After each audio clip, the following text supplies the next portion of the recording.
Hello, everybody, and you're very welcome to today's In Conversation With. Today, we are joined by Dr. Kylie Lipscombe, who's a senior lecturer and researcher in the School of Education at the University of Wollongong.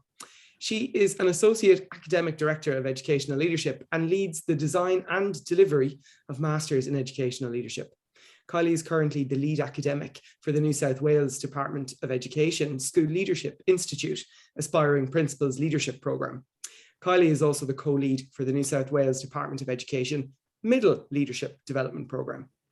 Kylie is passionate about the nexus between educational leadership and practice and has an interest in theorising educational leadership in context by working in partnership with the profession. Her programme of research is aimed at positively influencing professional practice in schools in the fields of middle leadership, school leadership, teacher collaboration, and teacher and leadership professional learning. She's published many journal articles, book chapters, a book and 2 research reports in these and other areas. Her contributions to practice include the writing and publication of Illustrators of Practice for Highly Accomplished Career Stage for the Australian Institute of Teaching and School Leadership and National Teaching Resources in Financial Literacy. Kylie is an experienced educator with diverse experiences across multiple states and sectors. She has 20 years experience in educational organisations such as schools and university. She's held roles such as a teacher, deputy principal, curriculum writer, curriculum consultant, and lecturer. And so it gives me great pleasure that we are joined by Dr. Lipscombe today, and you're very welcome. Thank you very much, Gavin. I always find it a little bit uncomfortable listening to my bio, but I appreciate the warm welcome. And it really is a pleasure to facilitate this session with you today, based on an area that I'm really very passionate about, which is obviously understanding and developing middle leadership. Before I do begin, I would like to acknowledge the Dharawal people, the traditional custodians of the land in which I come from today, which is Australia, in a small coastal town called Kiama in New South Wales. And I do pay my respects to elders past, present and emerging. So I wanted to share with you, I guess, 3 main areas pertaining to my work with my colleagues on middle leadership. Firstly, as middle leadership is often sort of referred to as a confusing or emerging field, I really wanted to share with you some research that we've developed recently based on what middle leadership is, including offering a definition, a detailed description, and key characteristics that may be useful for future research and policy and practice. Next, I'll attempt to explore sort of the roles and the impact of middle leaders and what researchers from around the world have actually determined regarding how middle leaders practice their role and what impact they have and can have in their schools. I'm going to draw on some small scale but important research as well around middle leadership and influence, and I guess how middle leaders can work in the middle between colleagues and executives, senior leaders, to best influence change and innovation in teaching and learning. And lastly, I do want to touch on middle leadership development and what opportunities middle leaders can be supported with to maximise their own development. So firstly, my interest in middle leadership really stems from quite a personal space for me. I am a past middle leader and also a mentor of other middle leaders. And when I began my teaching career in schools, I was appointed as an informal leader across 3 different areas: health and physical education, science, and transition from kids going from primary to secondary school or elementary to high school. And the school was a small country primary school. I was the youngest teacher there, and many of my colleagues had been there for over 20 years. And I guess we could say we're a little bit unmotivated to take on extra responsibilities in, above their teaching. However, my 3 additional responsibilities meant that I was developing as a graduate teacher in my own classroom, whilst also leading these 3 other areas, none that I was particularly skilled at. And I had to lead teacher colleagues with more experience than me. And did I make mistakes? I absolutely did. Was I influential? I'd say borderline. And did I learn anything? I'd say absolutely. I learnt that my leadership is very morally driven. And I am genuinely interested in school improvement. But I think at that stage, I didn't really have the courage or bravery to stand up, to challenge people's beliefs and opinions or question when things could be done better. So I eventually moved onto a formal middle leadership role as the leader of literacy across the school. And this position came with a small increase in pay and some additional time release. I was still teaching full time and had an additional 1 hour a week of release to lead literacy improvement across the school.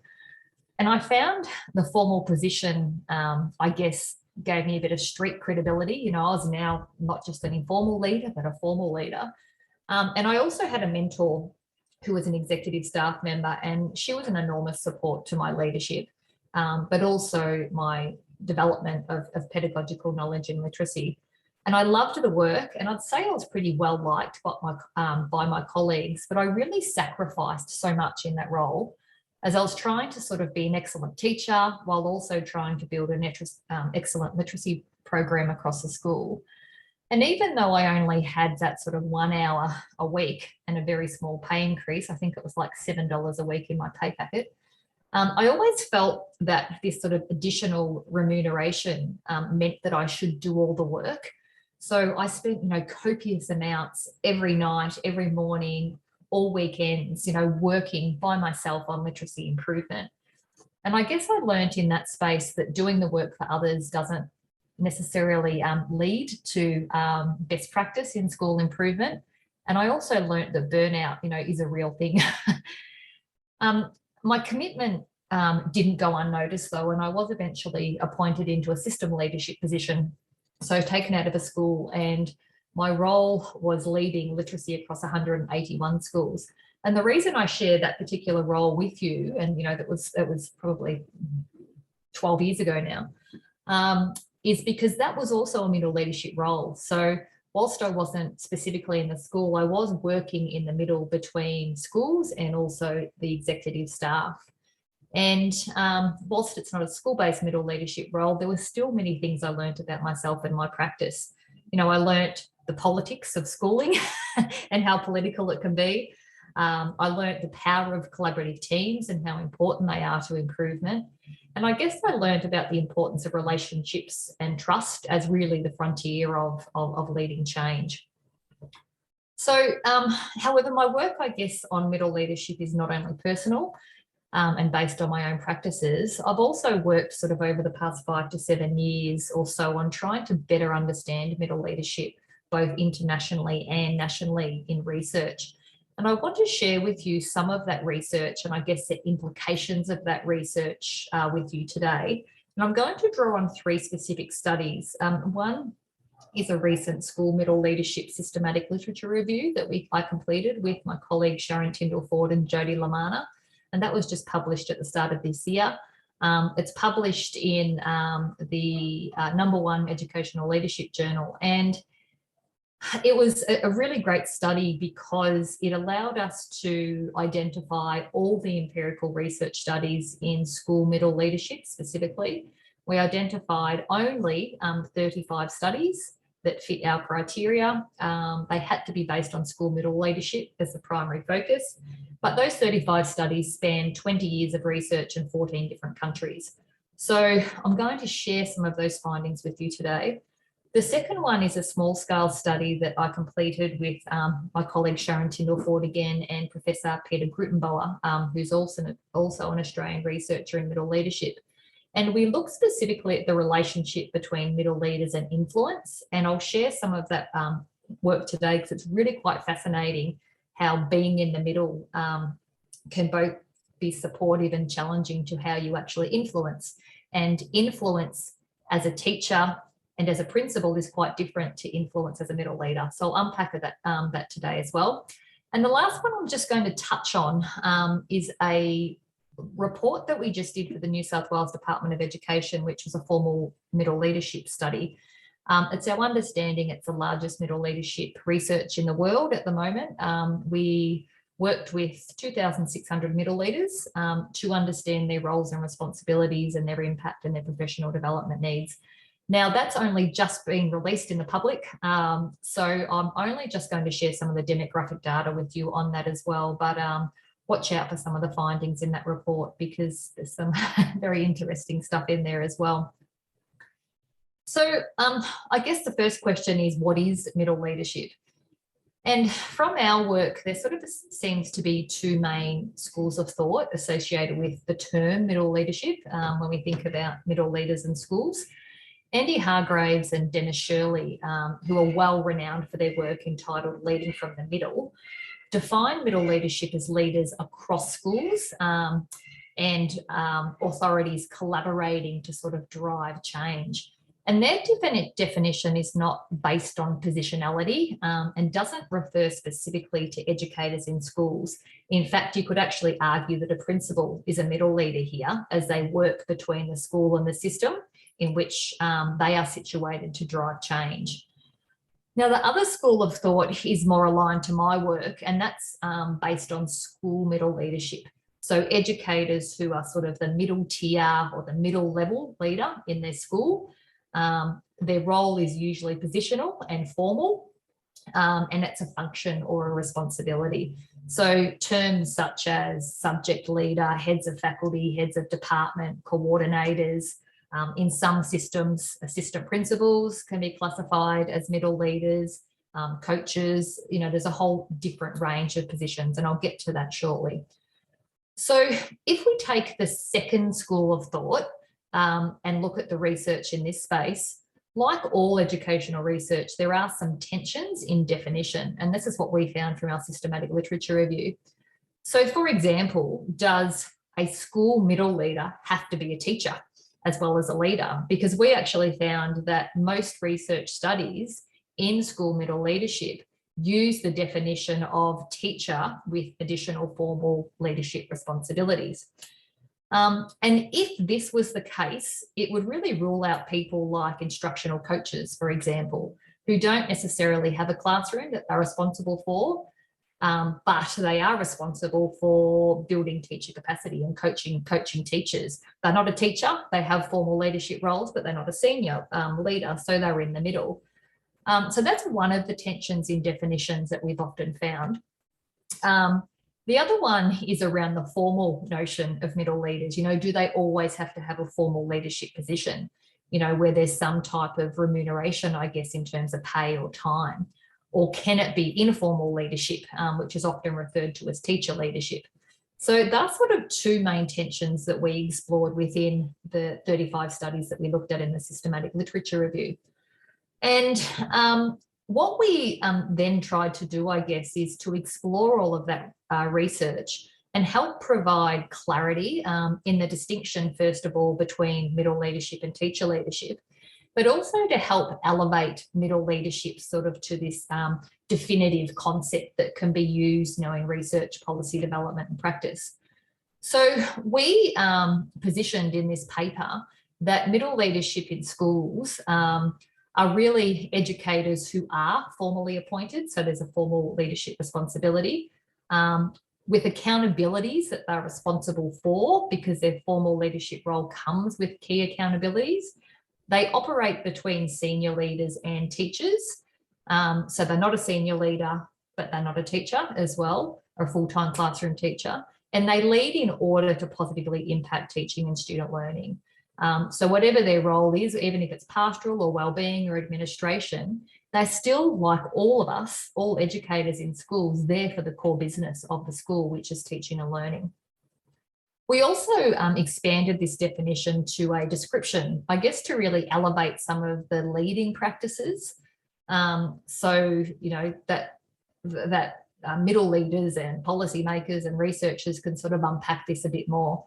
And you can see from the description on the screen that there's some really important key words here.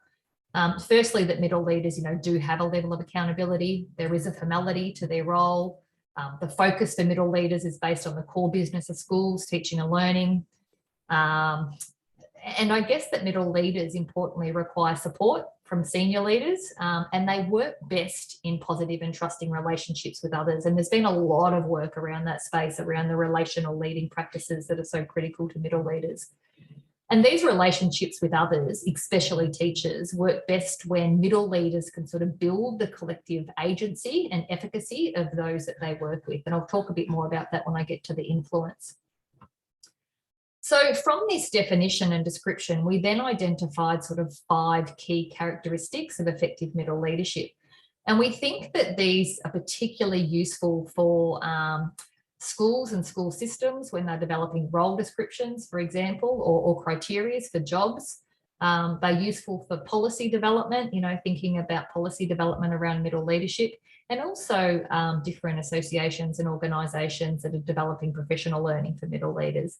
And I've talked about most of these, like I've talked about the formal position, the positionality, the importance of increasing teacher agency, the importance of relational leading. But I just wanted to touch briefly on this one of accountability, because what we actually say is that middle leaders have a dual level of accountability. So they have this direct level of accountability to their principal, because the principal is the senior leader of the school and is responsible for all the staff that they lead. But they also have another level of accountability, we believe, which we would call mutual accountability, for the people that they lead. And what we found is, if they can increase teacher agency and have got strong relational leading practices and work with their teachers to build a mutual accountability for teaching and learning, they will be more able to influence and positively build relationships and trust with the people that they work with. So it's sort of this dual level of accountability, and mutual accountability is really important in that space as well. Now, just to, move a little bit from definition, I wanted to also just share with you very briefly the demographics of that large New South Wales Department of Education study we completed. So in this study, which is New South Wales Department of Education is actually the second largest education system in the world. And we found that from our study, so there's over 10,000 middle leaders in New South Wales Department of Education. And from the study and the participants in that study, we found that 74 of them are female, which isn't really surprising. We found that 64% of middle leaders were aged between 41 and 60.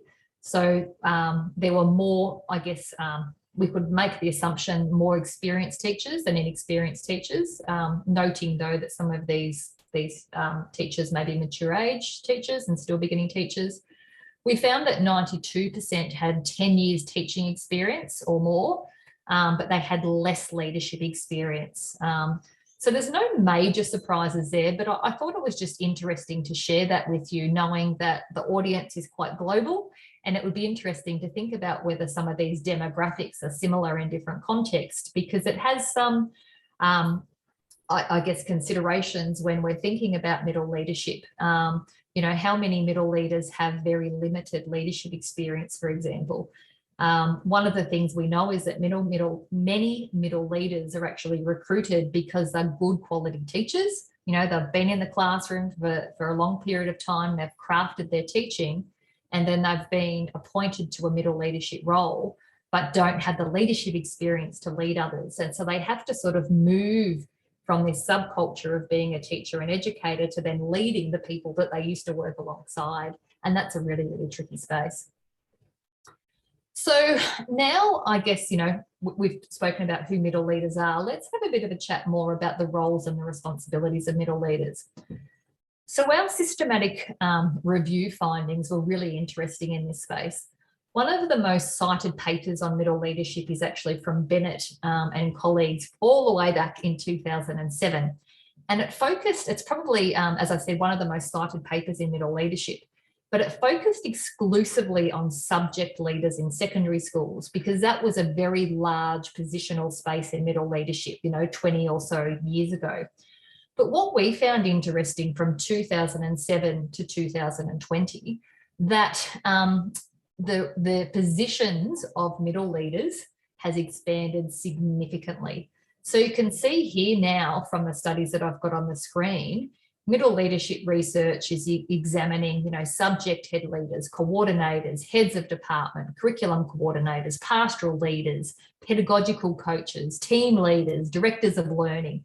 So the actual role has expanded, or the position has expanded significantly across the world. And of course, that actually means that the leading practices of middle leaders have also expanded quite significantly. And these expanding responsibilities mean that middle leaders are sort of no longer just leaders or managers of quite a contained subject, which they usually were. They're increasingly accountable to, for example, developing high-performing teams, leading whole school initiatives, and across school programs as well. And some are even responsible for managing the performance or underperformance of staff. And we're finding that that's creeping into role descriptions more and more. That used to be a senior leader responsibility, but it's creeping into the middle leadership role a lot more. And what we found was that the expanding responsibilities have caused, I guess, this binary or tension of leading practices for middle leaders. So, for example, the findings sort of draw this attention between management and leadership.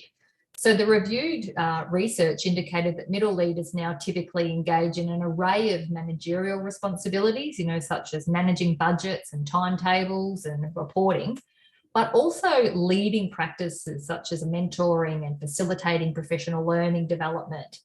And this shift has, I guess, really been attributed to a range of different things. One is sort of this redistribution of school leadership, where principals can no longer and should no longer be the sole leader of the school, and instead they work best by distributing leadership to others. But our research also highlights that in some school systems across the world, that there's been sort of this devolution of authority of schools, where school leaders can now make more decisions at a local level than ever before. And while this sounds good in theory, it's actually meant that some schools actually don't have the resources or the capacity to lead these large organisations in this way. And therefore, the senior leader responsibilities that are stacking up actually get filtrated down to middle leaders. And one of the other areas for this sort of this increase in practices required in the leading and middle is also attributed to sort of this increased focus around the world on school improvement, in the media and in the data and, the tests, where there's a significant push for school compliance and transparency of data. And therefore, middle leaders are really caught up in, collecting and reporting data for different system needs. The findings also revealed this tension in the middle leading practices of collaboration versus performance management. So we found that middle leaders are more often responsible for not only developing and supporting their colleagues, but they're also responsible for the quality assurance or the performance management of colleagues. And this responsibility is a real tension for them because, on one day or in one task, they're sort of the co-teacher, the supporter, the colleague of their staff. But then at other times, they're called in to actually be the quality assurers, to monitor teacher colleagues' performance. And that's a really complex and challenging space for middle leaders. So what do these sort of binaries mean for middle leading practices? Well, regarding leading and managing, as middle leaders work between, areas of leading innovation, teacher professional learning, as well as some of those administration tasks such as timetables and budgets, the research actually reports that they've become quite task orientated. And as a result, they can, not everyone, lack focus on sort of what makes the biggest difference to school improvement, which is teaching and learning. So they're getting drawn away from what they were probably employed to do in the first place because they're great teachers, and being pulled into this space where there's so much more administration and management. And because of that, they're often having, diminished career aspirations. And in actual fact, in one of our studies, when we asked middle leaders, do they have aspirations to be senior leaders? And so many of them responded, no way, because I can't handle what I'm doing now. I couldn't even imagine having to do more. So, and they saw a principal role as more, not necessarily different. So, you know, we're seeing this diminished career aspirations as well. And the other side of that is, you know, well-being concerns, you know, with unmanageable workloads. So they're really facing stress and burnout, which, you know, interestingly, if you have a look at research around the world in principalships, is the same thing. Regarding collaboration versus performance management as a leadership, you know, binary or tension, it's really quite interesting because, as I said, you know, they're supporting colleagues as well as managing the quality assurance of teachers. And what the research is actually reporting is because they're trying to do these two leadership practices, they can often lack confidence in doing the complex work of performance management. So they either avoid it or they do it in a very informal way instead of a formal way, which can actually get them in trouble. You know, they don't have the paperwork, they don't have the policies, they don't have the protocols to back them up. And therefore, they sort of lack strategy and they can break relationships and trust, in particular if they don't have the support of their principal. So I'm not putting that out there to scare anyone. I'm just putting it out there to actually signify the complexity of this space. And it's a space that is under-researched. It's undervalued, but it is so incredibly important in the leadership field. And I guess, you know, I'm here to say it's not all bad news. You know, middle leaders are amazing, and they are a significant, if not the most significant leadership space, I believe, because they do such significant work in the middle from the core business, which is the classroom in schools. So let's talk about impact a bit more. In the systematic literature review, of the 35 studies that we reviewed, interestingly, only 7 studies actually reported on impact between middle leaders and something, you know, in the school. Of the 7 studies, 6 reported on indirect impact and 1 reported on direct impact. So indirect impact included areas such as impacting teacher practice in the classroom, impacting team development, so actually developing collaborative and high-performing teams, impacting the ability to implement and deliver school reform, and specifically impact on increasing teacher capacity through professional learning. And worthwhile noting is that impact in most of these indirect studies is often based on middle leaders or senior leaders' perceptions of their impact rather than the actual impact that they've made. Direct impact from the studies determined that middle leaders can directly impact and do directly impact teacher pedagogy, so their curriculum knowledge and their pedagogy, and their participation and motivation in school reforms as well. Now, the way middle leaders impact best in these areas was associated with strategies such as developing communication strategies when they're working in teams. So, you know, team norms and team agendas and things like that. Cross-disciplinary collaboration across schools, such as organising team meetings and running projects and action research projects across schools. Designing and aligning curriculum, building collegial relationships, including, importantly, brokering between the principal and teachers, doing lots of role modelling in classrooms of innovation, of, you know, innovative teaching practices, coaching and mentoring, and obviously just positively influencing teacher perceptions and participation, you know, through being a positive role model. Unfortunately, no reviewed studies actually provided direct evidence of a causal relationship between middle leaders' impact on teacher effectiveness or on student learning. Now, I guess that's not really surprising, given that there's not too many studies in the world that can actually determine a strong causal link between leadership and student learning, because there's so many other variations, you know, that can actually have an impact on that. But, you know, some work for us to do in future research. So part of understanding impact is really understanding influence. So influence in leadership research and policy is most commonly described as a leader's impact on the behaviours or the attitudes or the opinions or choices of others. And middle leaders in schools, you know, influence on a daily basis, you know, the people that they serve. And that's usually students, that's usually teachers, that's usually executive staff, that's usually parents and the community. Now, interestingly, different leadership positions do require different approaches to influence. So if you were a principal, for example, it is arguably easier to influence than it is as a middle leader. And this is because principals sort of have more authority than a middle leader, which our research actually suggests leads to many middle leaders influencing informally through support and collaboration, rather than formal influence through positionality and power. So I wanted to illustrate to you a couple of case studies that we've been working on, and these are two middle leaders from Australian schools. And I wanted to share them with you just to show the contrast of how they have gone about actually influencing their school. So this one is Josie. So Josie is an early career teacher. She's had about 5 years teaching experience, so she's, quite inexperienced in her teaching. She teaches in a secondary or a high school. She's a year level coordinator, so she's in charge of all of year 7, the first year of secondary school in Australia. But she's also in charge of a new initiative that's part of the school, which is to design and implement a mentoring program for beginning teachers at the school.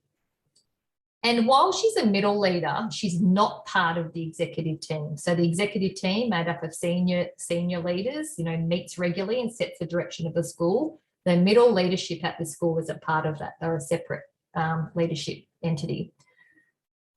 She doesn't have many resources to develop and implement the mentoring program, which is quite common in many of our schools. And she does explain that she feels really confident working with the mentees as beginning teachers, but she lacks confidence working with the experienced teachers as mentors, the ones that will actually mentor the mentees. So how does she, go about influencing teachers to engage in this mentoring program?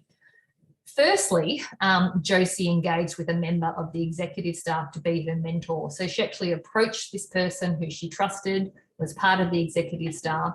It was an informal arrangement, but it was a really positive support for her influence, really for 2 reasons. It helped her efficacy and confidence to be able to lead, but it also, her mentor could speak about the initiative and advocate for the initiative when she was working in the executive team. As part of this mentoring arrangement, Josie was also able to get the mentoring initiative into the school plan. And that was through her mentor. And that actually meant that it received greater resources and attention because it was part of what they were being assessed on in their school plan. Another influence strategy by Josie was actually focused on staff buy-in. So she was finding it really difficult to convince experienced teachers to become mentors. So she decided to survey experienced teachers on their skills and their ability and how they could actually contribute to the mentoring program. And in this way, she wasn't forcing them to be mentors, but instead she was inviting them by valuing what they could bring. And then she strategically utilised that to shape the program around them. And that, really increased the motivation of those experienced teachers to actually be mentors. Then there's Sarah. So Sarah has been teaching for around 20 years. So she's quite an experienced teacher. She's been a middle leader for over 5 years. She's in a primary or elementary school. Like Josie, she was in charge with leading a new school initiative, based on designing and implementing a peer observation program where teachers went into each other's classrooms, observed each other's practice, and then gave feedback. Unlike Josie, Sarah did have a role description and she was part of the executive team, so her role is a bit more formalised. To initiate the peer observation program, she designed and delivered professional learning to teachers around the observation program. She developed observation templates for teachers. She collated and analysed data for teachers. She modelled observation and provided feedback to teachers. So she was the observer in the first round. And she thought she was doing all the right things, but she did notice that some staff were disengaged. And what she actually realised is that she was leading through a very top-down leadership practice by doing all the work and setting it all up, or setting herself up really as an expert. So she reassessed her approach to influence. So instead of being the expert, she worked instead in the second cycle on leading as a joint effort. She became a co-learner alongside her colleagues, and instead of doing all the work for them and the observation, she instead invited them to observe her. She made mistakes, she learnt along the way. You know, instead of being an expert teacher and observer and a person who gives feedback, she became an expert facilitator of conversations. So when she met with her team, she listened well, she listened to ideas about the initiative. You know, when issues were raised, she advocated for more support back to the executive team. And then this really led to improvements in resources and timetables and expectations. But importantly, her bottom-up leadership meant that she actually increased teacher agency. So what do these two tales, I guess, tell us about middle leadership and influence? Well, we learnt that these two middle leaders, you know, as well as looking at research into leadership and influence, that middle leaders influence their colleagues best through empowerment. You know, by increasing teacher agency, teachers had the tools, including the knowledge and the resources, to do the work, as well as the right amount of guidance by the middle leaders. And part of this empowerment was, you know, clear roles and responsibilities. You know, middle leaders need clear roles, so they sort of have barriers around their work to ensure that they make the most impact but aren't drawn away, you know, from that main work. But it's also that role description gives them transparency and, I guess, some legitimacy in their leadership with others. We also learnt about the importance of advocacy. So, you know, middle leaders are often the sort of the conduit between policy reform and practice. And they're often asked to implement initiatives that have been designed from the top and fed down into classrooms. And the trouble is that many of these top-down reforms are designed in a way where each classroom and school is expected to fit this one-size-fits-all model. And middle leaders, as they sort of start to implement these initiatives, such as a peer observation or the mentoring program, you know, from the classroom, find out that there's often challenges, you know, such as a lack of resources or contextual considerations that haven't been thought about. And from our study, we sort of found that middle leaders therefore play a really important role as advocates for teachers. They can work with executive staff like Sarah to advocate for more time or different resources. You know, they may even advocate for that the initiative isn't working and needs to be reshaped or disregarded. You know, for Josie, why she didn't directly advocate for the mentoring program to be a priority, her mentor did, and that received greater recognition and resources. So regarding influence, we also noticed that middle leaders determine that the best way to work and to influence their colleagues is to adopt a partner-like mindset. You know, instead of working above colleagues, they worked with them to try to build collective efficacy and responsibility for outcomes. And of course, you know, they required support to do that, support by senior leaders to really influence effectively. So overall, when considering influence and middle leadership, we did determine that positionality in the middle, you know, being in the middle, is both really significant and really important to positive influence. And we always hear things like the quote, you know, that I've got on the screen here, that it's a position that it's really hard to identify with because you always sort of feel like you're stuck in the middle, or we hear the terms meat in the sandwich. But in actual fact, our research is showing how important being stuck in the middle is. So if middle leaders work too closely with senior leaders, they can really break relationships with the colleagues and become sort of supervisors, or as Christine Grice says, one of my colleagues, spies, instead of partners in teaching and learning. But if they work too closely to colleagues, they can lose sort of the strategic direction in school improvement and find it really difficult to align their influence to broader school improvement. So just like the fairy tale, Goldilocks and the Three Bears, there is a just right position, and that is right back, you know, smack bang in the middle, working between colleagues and executive staff, you know, working from the hotspot of the classroom to lead teaching and learning. But staying in the middle is complex work, and I alluded to this at the start. And middle leaders therefore need opportunities to develop their leadership. You know, many middle leaders are recruited, as I said before, to middle leadership positions because they're great teachers, but they don't necessarily have opportunities to engage in leadership development. We therefore need to actually advocate for greater educational leadership opportunities for them, so they feel confident and prepared in their role when they begin, their role, not learning in the job, which many of them are. So our systematic review determined that middle leaders are key facilitators of professional learning of other teachers, but they lack opportunities in their own professional development. Our research from New South Wales School found that whilst many middle leaders had, a lot of opportunities in professional development, that professional development was in curriculum areas. So if they're leading maths, they had lots of PD in maths, but nothing in leadership. Or they had lots of professional development in assessment, but again, not in leadership. So we do need to provide space and resources and time for our middle leaders to be developed and supported, and our aspiring middle leaders as well. So according to our research, we found a few different things that can be quite supportive for middle leaders. So first of all, we do need professional learning that is actually tailored to middle leadership development, not all the other curriculum areas. We also know from our systematic review that professional learning and development should be both internal and external. So internal professional learning can include things like school induction programs for middle leaders. And even if they are coming from a teacher to a middle leadership position in the same school, they need to be inducted into the leadership space at the same school. It can include mentoring and shadowing by senior leaders, for the middle leaders, as well as leadership programs and university degrees. Middle leadership programs should be focused on pedagogical and instructional leadership as well, so associated with how to lead teaching and learning, but also some of that complex relational work around social emotional intelligence and around management and capacity building of staff. And interestingly, the research also suggests that it's not just middle leaders that need professional learning.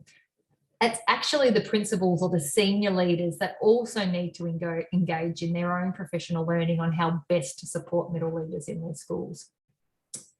So I know I guess I shared a lot of information with you today, and I am very aware of cognitive overload of information, but the good news is I do have a diagram that sums up, I guess, all the learnings from our research on school middle leadership. So it includes how middle leadership is defined, what middle leaders are typically responsible for, what they can directly and indirectly impact, and what support they require.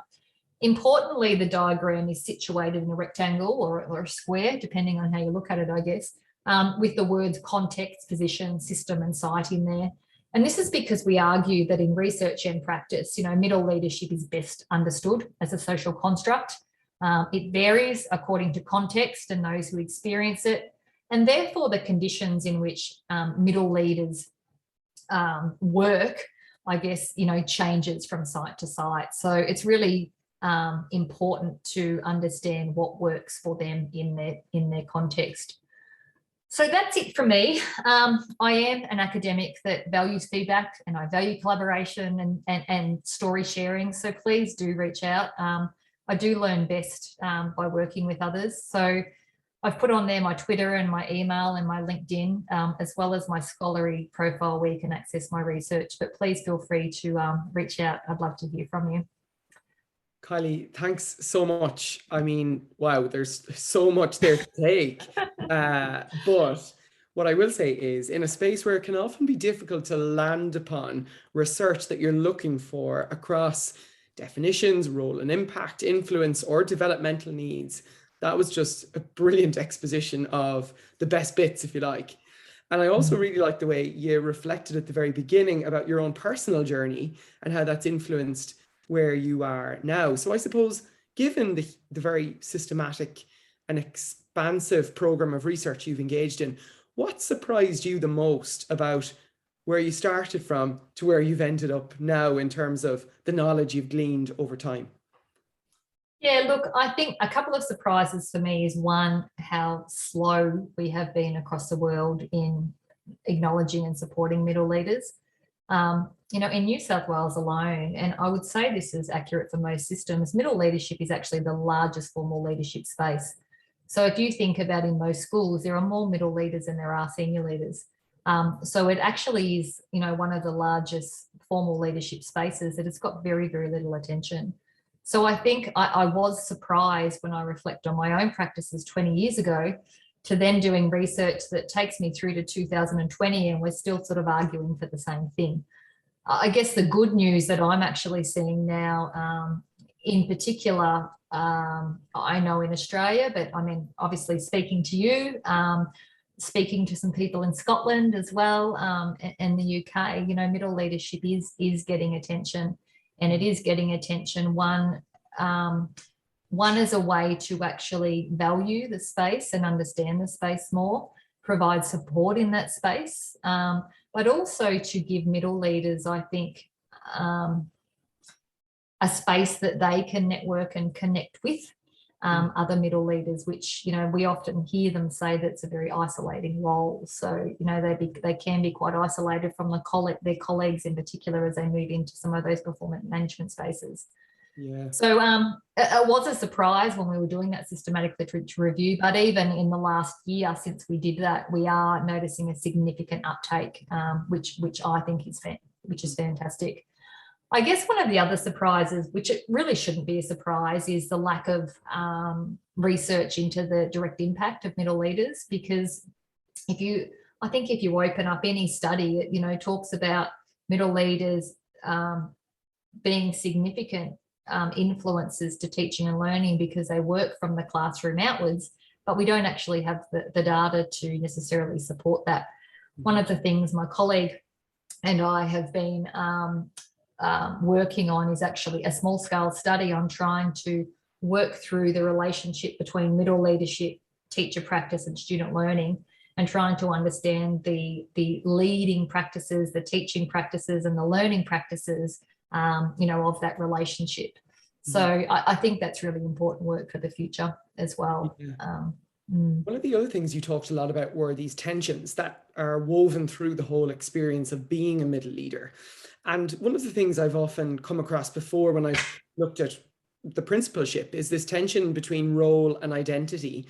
And I guess that comes through in middle leadership too, as a way of almost summarizing all of those tensions that middle leaders bridle. Would that be fair to say? It would, absolutely. I could have paid you to say that, Gavin. Where I've been part of 3 quite large professional learning programs of late on middle leadership, and every single one of them, the core focus of that work is leadership identity. So it's really around understanding what it means to move from an educator to a leader, to lead into subcultures, and sometimes 3 subcultures, you know, teacher, middle leader, senior leader. And to know who you are and what you want to be and align your practices and behaviours around that. I think that work is incredibly important. You know, it's anything to do with professional identity or leadership identity is evolving and developing. You know, it's never fixed. We learn along the way, but I think it's a very pivotal point in an educator's professional career when they move from an educator to a middle leader to really assess, you know, who they aspire to be, who they have learnt from, you know, to what to do and what not to do, you know, who they want to be as a leader and what those practices look like for them in their leadership. Because if they don't have the time to do that work, they get so caught up in the tasks of the job without actually slowing down and thinking, how best do I approach this, you know? Yeah. I spoke to a middle leader a while ago around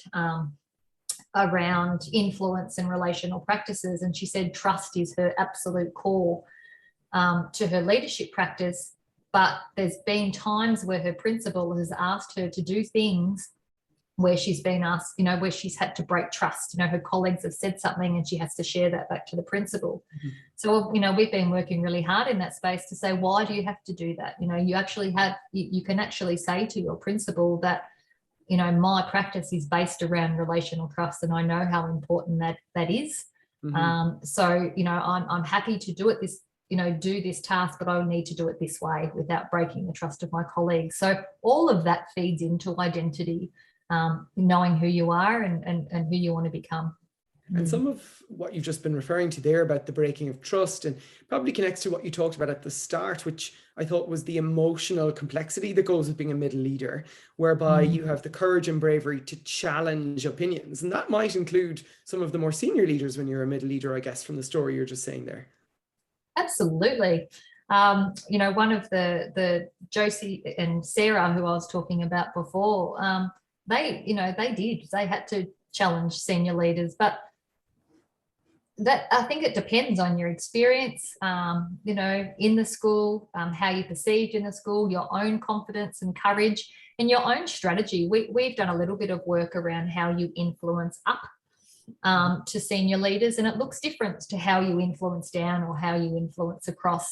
And part of that is having some, obviously, self-awareness of self and social awareness of your interactions with senior leaders. I know when I was working with a middle leader in a mentoring position, she said to me how she used to get so frustrated when she was trying to influence her principal, because if he ever made a mistake, she couldn't understand why he would make a mistake. So part of her ability to influence up was to actually just to recognize that just because her boss is a senior leader doesn't mean he's always going to get it right. So to actually have a level of empathy, and also be able to have a way where you can connect your influence. So have an understanding of the broader sphere of influence that you're working in, which your boss, your principal, is often in charge of, and be strategic around how the work that you're working on can actually filter into that space. So there's different ways you can influence up as well, and deal with some of those complex areas. Just on the idea of trust, there's a professor in Australia, Christine Edwards-Groves, and Peter Grutenbauer, who I spoke about before. They've done some really nice work on relational trust in middle leaders, and they've actually determined this 5-level framework on trust. So, and that's a great article as well, great research. Yeah, and I guess, it depends too on how receptive the senior leader is and their perhaps experiences, professional learning that empower them to listen to the critical voices of those middle leaders they've appointed to be part of their team. And if they see the world like that, or if they see it just simply as a factor of the system that needs to be there. Yeah, and look, I think if you ask most middle leaders, their principal is either the greatest enabler or the greatest constraint to their middle leadership. And one of the things that we advocate for when we're working with systems in middle leadership professional development is to bring the principal into the space. So, bring the principal in, consider them as a partner in the learning and in the leadership development, and help both the principal and middle leaders to work together. It's absolutely a really important space to understand what distributed leadership means, that it's not delegation of tasks. Yeah, absolutely. One of the things when I was speaking about role and identity, I wanted to also bring in was, in order to help perhaps that evolution into being a middle leader, is possibly something like standards or a framework of leadership and a role description. Would those two things be key, do you think, in getting it right, that transition, and designing the supports to facilitate that? It's a hard question. It's when you start to put standards down, standards can be useful. We in Australia have Australian professional standards for teachers. That's for all career stages, so from graduate, proficient to highly accomplished and lead.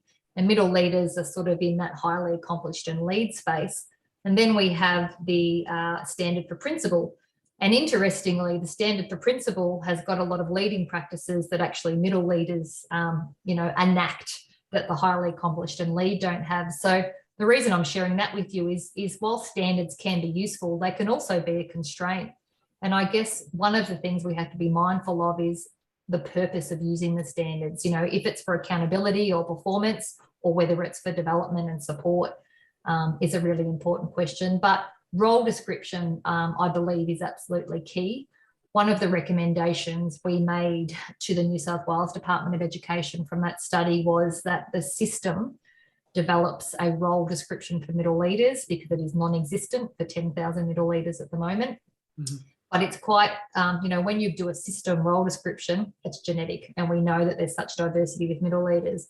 So the second tier down is then that the principal works with the middle leaders to create a localised role description for their context.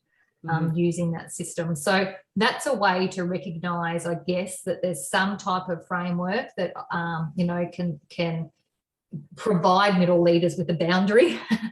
And you give them that boundary so they're not pulled, left, right and centre, but also acknowledges how important the context and localised side is to their practices. It's again that just right kind of analogy you gave. And that's the next area I'd like to just have a quick chat about, which to my mind, yeah, it's absolutely about getting it just right. But I wonder sometimes with that mentality as well, can we be pressurized to getting it just right and being there, you know, like as if we don't move?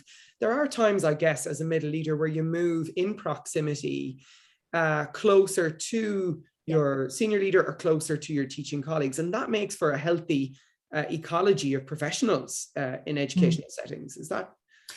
Yeah, absolutely. I would agree with that too. So the point of what I was trying to say was many middle leaders either don't see themselves as a leader, so they partner with their colleagues and lead very informally, or go sort of gung-ho to working with senior leaders and can lose perspective. So what the purpose of that diagram is to say is actually that you are a leader and you can actually pivot and hinge being in the middle, but do that strategically. So I would actually absolutely agree with you that there will be times, and there should be times, where you are pivoting, but actually being in the middle allows you to pivot. And that's what's so significant to actually middle leadership practice, which is different from a principal, because they can't pivot from being up here to down here in practice often, but to remove from the classroom, to really be able to lead from the classroom out. And that's, again, why middle leadership is such a significant leadership role. Absolutely. It's so much more dynamic in some ways because of the changing expectations and the huge connection between reform initiatives and middle leaders. I was struck, though, by what you mentioned around the expansion of the responsibilities and some of the downsides of that, which include things that often might get overlooked, that are very firm in the chats we have around principles like well-being. I mean, was that particularly striking when you did this research, to learn here are middle leaders who feel, burnt out? Yeah, it was. In Australia at the moment, since I think 2011, we've been engaging, not me personally, but the Riley report has been investigating principal wellbeing. Philip and Riley, it's an annual, it's an annual research report on principal wellbeing.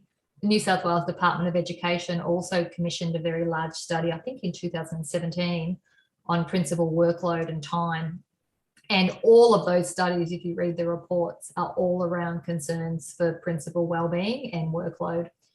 And then, of course, when we did our study and we were hearing these middle leaders talking about, the amount of work that they do and the sacrifices that they make, and their diminished aspirations for senior leadership, it was really quite confronting that the health and wellbeing and workload issues we see principals facing and increasingly facing is now filtering down to middle leaders as well. So, it's something that we need to address at a system level.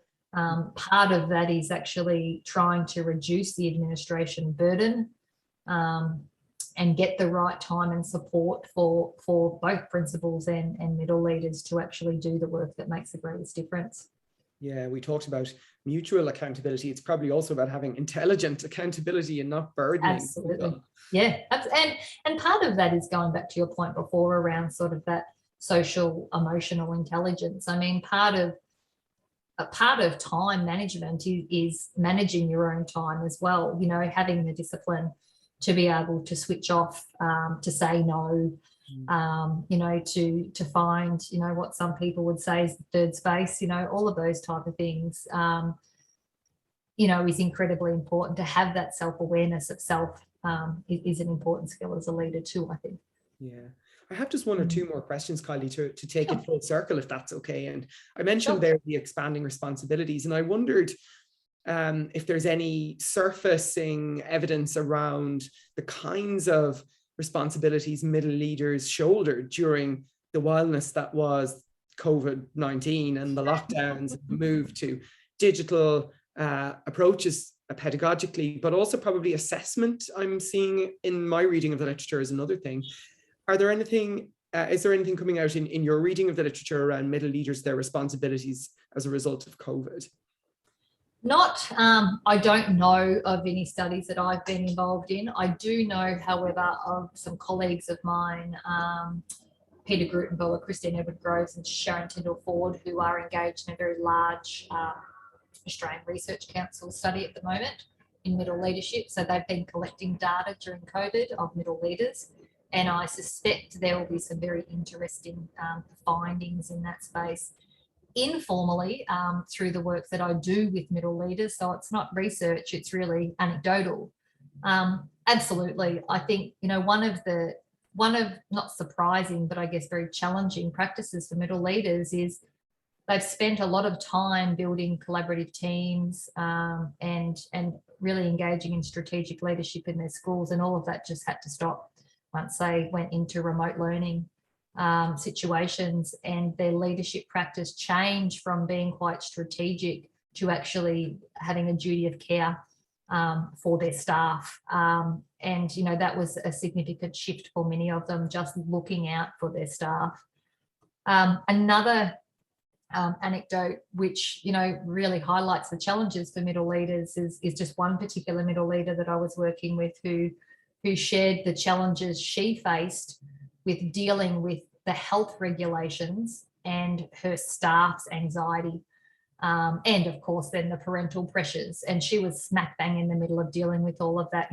Her role was all around making sure how many staff can be on site or need to be on site for the kids that had to come to school, dealing with all the parent complaints about teachers not giving enough feedback to kids or not having enough Zoom meetings, or all of the challenges that went with remote learning. And she found it incredibly challenging to deal with the societal demands of parents, the societal demands from health, and then her staff anxiety and well-being. And she said, every decision she made, she could never get it right for all stakeholders. And whilst that's typical of any leadership role, I think it highlights the complexities of it, during COVID. Yeah, absolutely. It was such a challenging time for all school leaders, I'm sure, at all levels. One of the last things I'd like to ask about, which I was curious about myself, is this notion of non-school-based middle leadership, because I think many of us imagine it as being in the confines of the schoolhouse. So can you talk a little more about that maybe? Yeah, so I guess there's two ways of thinking about that. As I said, a lot of Andy Hargraves and Dennis Shirley's work isn't positional within school. So they talk about sort of the middle level between systems and schools. In our work, we talk about that, as I said, coaches, for example, can actually be middle leaders. So that's an example where sometimes a school actually has a teacher who is a coach, so they are purely in charge of coaching and mentoring teachers. Or we actually have examples where networks of schools share, a coach or a mentor or instructional leader, there's teaching and learning coordinator, there's so many different titles. Yeah. So they don't have a responsibility for the classroom. So they're not teaching and leading staff. Their role is purely around leading the capacity and professional learning of teachers. But they are middle leaders because they are employed at a formal leadership role. They have accountabilities and responsibilities that, that they have responsibilities that they are accountable for. Mm-hmm. But they're not a senior leader either, so they sit under the middle leadership space. So there's a little bit of research in that space, but there's nothing that I'm aware of. I don't know of a single study that's actually looked at the non-classroom teacher / formal leader as a middle leader specifically. Sometimes sort of those roles are being included in studies, but I'm not aware of any single study that's looked at that space specifically. Kylie, we've chatted so much today about various different things, and I'm just wondering, is there anything that we haven't got a chance to talk about that you'd like to mention? Oh, goodness. No, not really. Look, I think I have covered a lot. I guess, my interest in this space is learning more, and I think we learn more by working together working in partnership with middle leaders. They are the best people to tell us what they do and what they need. But I think our role also as researchers is to advocate for that space and work with systems. So no, I just hope that the next 10 years, maybe in 10 years' time, Gavin, we can talk about all the incredible work and support of middle leadership that is now taking place. And from what I can see, we're certainly on an upwards trajectory, which is great. And if there's any middle leaders listening to this, I'd like to thank you for all of your work and your contributions. It's a complex but such an important area, and I do wish you well. Yeah, I'd absolutely like to echo that. And what I would also like to say is I look forward to, in a decade's time, the next systematic review. Might take you that long too. No. Yeah, well, they're a lot of work, and sometimes they raise a lot more questions than they can answer, but they're so illuminatory as you rightly and justly pointed out, that complex work that these leaders do in schools. So Kylie, I'd just like to say thanks very much for being with us today and for sharing all of your expertise in this area. It's been a real pleasure. Great. Thank you so much, Gavin. See you, everyone. Bye.